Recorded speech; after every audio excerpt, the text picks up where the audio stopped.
గుడిమల్లం శివలింగం ఏ శతాబ్దానికి చెందింది? క్రీస్తు పూర్వం 2, క్రీస్తు పూర్వం 1, క్రీస్తు శకం 1, క్రీస్తు శకం 2 అని అడిగాడు నాన్న, అడిగాడురా. క్రీస్తు పూర్వం 2వ శతాబ్దం, BC, second century BC Gudimallam శివలింగం. సెకండ్ సెంచరీ బీసీ ఇది అడిగాడు. 2, గుడిమల్లంలో జాతర జరుగుతుంది. లోకల్ పీపుల్ గుడిమల్లం శివాలయాన్ని శివయ్యను ఏమంటారంటే పరశురామేశ్వర స్వామి అంటారు. పరశురామేశ్వర స్వామి. అందువల్ల పరశురామేశ్వర స్వామి ఆలయం అంటారు. గుడిమల్లంకున్న మరో పేరు. ఇక 3వది,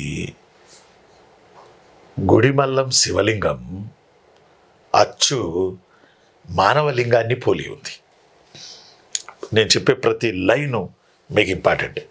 గుడిమల్లం శివలింగానికి సంబంధించి సరైన వ్యాఖ్యానం ఇది కాదు, లేదా సరైన వ్యాఖ్యానం ఇది అని వాక్యం బేస్డ్ క్వశ్చన్ ఇచ్చినప్పుడు, లైన్ బేస్డ్ కామెంటరీస్ క్వశ్చన్ ఇచ్చినప్పుడు మనకి ఇబ్బంది అయింది. ఈ శివలింగం మానవలింగాన్ని పోలి ఉంది.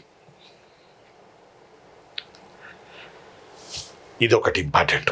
అచ్చు మానవలింగాన్ని పోలిన శివలింగం ఎక్కడుంది అని అడిగారు. గుడిమల్లం పల్లమెల్లా మల్లమైందట. ఊరు కొంచెం పల్లంలో ఉంటుంది లేండి. గుడి పల్లం యాక్చువల్లీ గుడి మల్లమైంది. ఇంకోటి, శివలింగం మానవలింగాన్ని పోలి ఉండడం ఒక వర్షన్ అయితే అసలు ఇలా ఎక్కడ లేదు. శివలింగానికి ఆనుకొని త్రిశూలధారి అయిన శివుడు ఇలా నిలబడి ఉన్నాడు. శివలింగం మీద అసలు శిల్పాలు ఉండవు. శివలింగం మామూలుగా సాఫ్ట్గా ఉంటుంది, మధ్యలో 3 గీతలు ఉంటాయి.